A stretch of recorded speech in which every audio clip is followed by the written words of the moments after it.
Ini drone-nya mau ditombak tadi. Punan Batu adalah kelompok terakhir di Pulau Kalimantan yang menerapkan cara hidup manusia prasejarah, yaitu berburu dan meramu. Wah, ternyata ini dalam guanya luas sekali. Penamaan batu melekat sebagai identitas mereka karena kerap tinggal di dalam batu atau goa dalam bahasa lokal.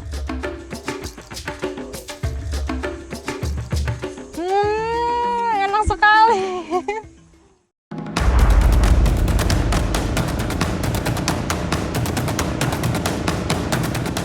Orang Punan hidup secara nomaden atau berpindah dalam belantara Bulungan, Kalimantan Utara.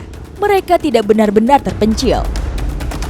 Petualangan saya akan menarik sekali karena saya dan tim Jejak Petualang akan mengunjungi suku Punan Batu atau juga disebut suku rimba terakhir di Kalimantan. Ikuti jejak saya, Jejak Petualang. Dari Tanjung Selor, ibu kota provinsi, keberadaannya bisa dicapai selama 3 jam dengan menyusuri Sungai Kayan. Nah, karena tadi malam itu hujan, jadi sungainya ini deras sekali dan banjir. Perjalanan jadi akan kita tempuh selama 3 jam.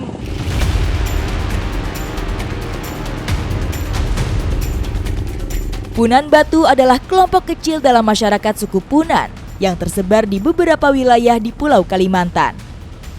Hidup berpindah-pindah di bawah kanopi belantara, mereka tidak tertutup dari dunia luar. Halo Datuk Karim, Ya, sehat bagaimana? Alhamdulillah, Terima kasih. Halo, terima kasih sudah ditunggu, disambut. Datuk Karim ini beliau yang menghubungkan saya agar bisa datang ke sini. Halo Ketuna. Abdul Karim, biasa dipanggil Datu, merupakan salah satu pewaris kesultanan yang hingga kini melanjutkan hubungan dengan warga Punan Batu. Terima kasih. Wah, saya dikasih. Ini adalah kerajinan tangan dari sini namanya gaung. Kalau saya dikasih ini artinya saya sudah diterima. Umbi-umbian.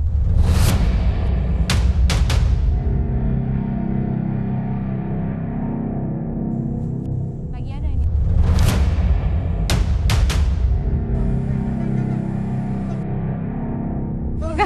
Sudah, tidak apa-apa Hakim. Tidak apa-apa, ini alat kita. Aman, tidak apa-apa. Turunkan ya. Oh, mereka sangat asing sekali dengan alat-alat yang tim kami punya. Ini drone-nya mau ditombak tadi. Tapi aman Hakim, tidak apa-apa. Ya. Saat ini kelompok Punan Batu diperkirakan berjumlah sekitar 100 orang. Sebagian tersebar di goa dan pondok lain di dalam hutan.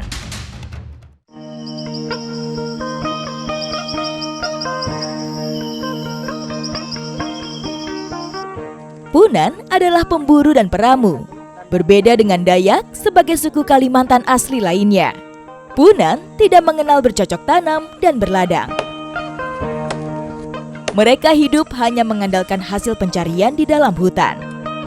Nah, jadi di sini ada keunikan, jika ada salah satu kelompok yang masuk ke hutan, mereka akan memberi tanda bahwa di sana ada bahan makanan.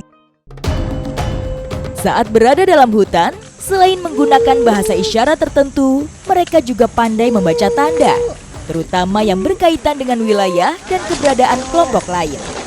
Oh, jadi begini ya, cara mereka berkomunikasi di hutan, tidak menyebut nama, tapi hanya mengeluarkan suara-suara tertentu.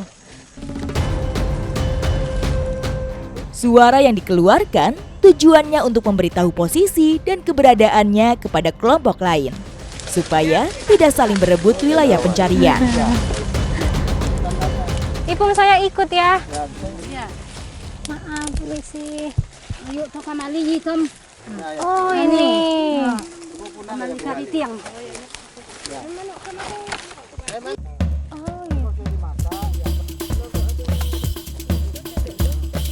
Orang Punan memiliki pola makan yang sederhana, khas pemburu dan peramu. Kariting. Mereka juga tidak mengenal pengawetan, sehingga umbi atau hasil buruan akan dimakan sampai habis saat itu juga. Punan Batu tidak mengenal pembagian tugas antara laki-laki dan perempuan. Mereka memiliki tanggung jawab yang sama, seperti mencari makan dan berburu. Salah satu potongannya sudah ditemukan. Dan menurut informasi ini tuh getahnya gatal sekali, terlihat sih ini getah-getah yang warna putih di sini. Jadi pegangnya cukup dari samping saja. Yang besar ada. Ini ada yang besar juga. Hati-hati pegangnya. Sebagai peramu, mereka cukup jeli membedakan umbi hutan yang bisa dimakan. Termasuk anak-anak, sejak dini sudah diajarkan membedakan jenis makanan yang bisa dimanfaatkan. Perjuangan untuk mencari bahan makanan ternyata seperti ini. Tapi terlihat excited sekali, semangat sekali. Saya juga makin tidak sabar untuk dapat semua itu umbi-umbinya.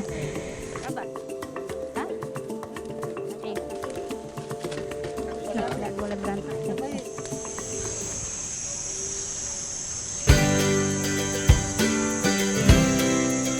Selain umbi-umbian, buah adalah hasil hutan yang biasa dimakan kelompok Punan Batu.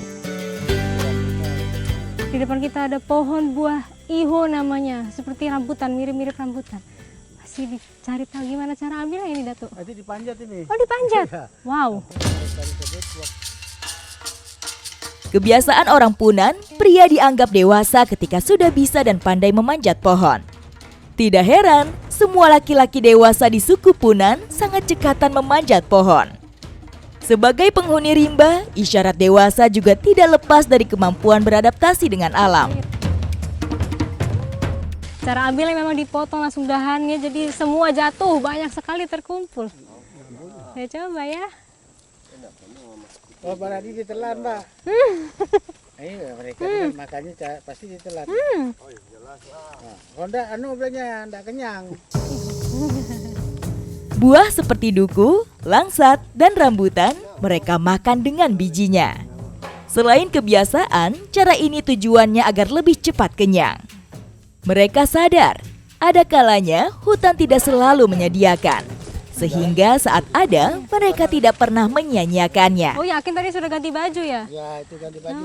Tadi kan semua pakai baju kulit kayu. Memang sebenarnya digunakan untuk penyambutan tamu, walaupun dulunya memang sehari-hari digunakan. Cuman sekarang beraktivitas ya pakai baju biasa.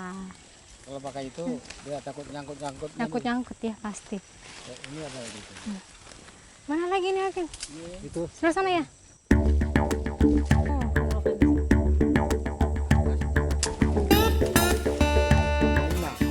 Buah ihu tidak mengenal musim. Walaupun berbuah setahun sekali, tetapi tidak serempak atau bergantian.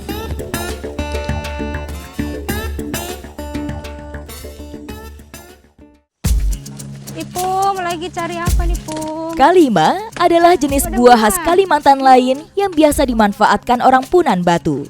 Karena pohonnya sudah lapuk, wanita ini memutuskan untuk tidak memanjatnya, melainkan menebang langsung. Hanya dengan parang, dia berusaha menebang pohon berukuran besar ini sambil memperhitungkan arah tumbangnya. Pum! Ayo Dato sini. Oke.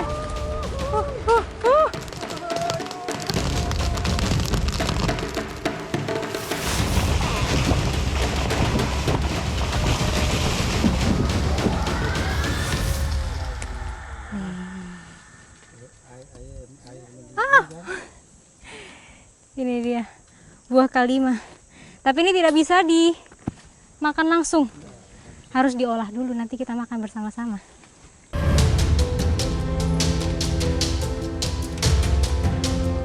Sebagai kelompok nomaden, goa adalah salah satu tempat tinggal Punan Batu selain pondok. Masih trekking menyusuri hutan, sekarang tujuan saya adalah untuk mengunjungi suku Punan Batu yang tinggalnya di goa. Itu mulut goanya sudah terlihat dan trekkingnya lumayan susah ini.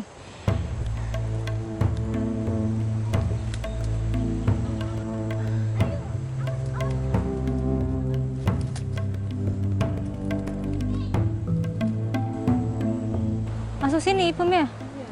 Oh, masuknya di sini ternyata. Mulut goanya besar di sana, tapi karena mungkin medannya terlalu susah, kita masuk lewat sini. Goa adalah tempat yang aman bagi Punan Batu. Biasanya mereka menetap hanya beberapa hari, lalu pindah ke goa atau pondok lain. Ini lihat, kami masuknya harus melangkah karena mulut goa ini kecil sekali. Tapi di dalam terlihat luas. Yuk kita masuk.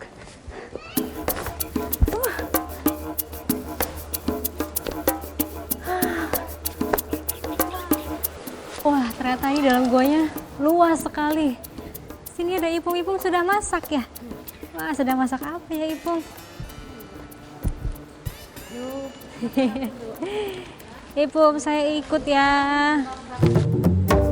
Biasanya dalam satu goa disinggahi beberapa keluarga atau kelompok. Saat sebagian besar kaum pria berburu atau mencari hasil hutan, perempuan dan anak-anak akan dilindungi oleh seorang penjaga yang ditugaskan. Hasil buruan akan mereka olah dan dinikmati bersama di tempat ini. Untuk mengolah buah kalima ini memang harus dibungkus dulu dengan daun khusus. Namanya daun apa ini Ibu? Daun kumut. Daun kumut namanya. Jadi dimasukkan dalam ya.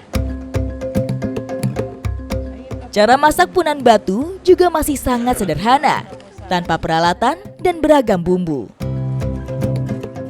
Di sini tuh rasanya adem banget karena mulut gonya juga lebar sekali kan, tidak pengap gitu rasanya. Bener-bener anginnya yang masuk itu sejuk sekali. Sembari menunggu buah kalimanya matang, kita bakar juga ini umbinya, kariting namanya, umbi kariting. Tidak lama, umbi sudah siap dinikmati.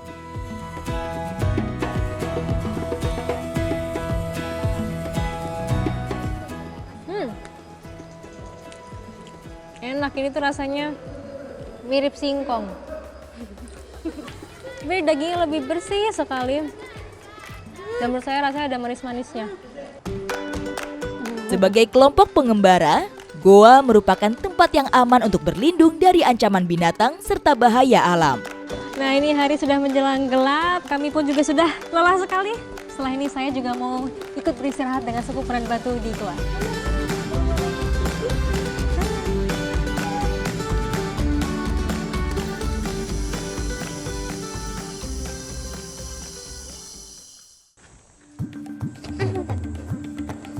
Batang ketambar ini kalau saya pegang memang memberikan sensasi dingin, makanya ini ditaruh bagian dahi sama tenggorokan sampai ke dada supaya menstabilkan suhu tubuhnya lagi. Dingin ya rasanya.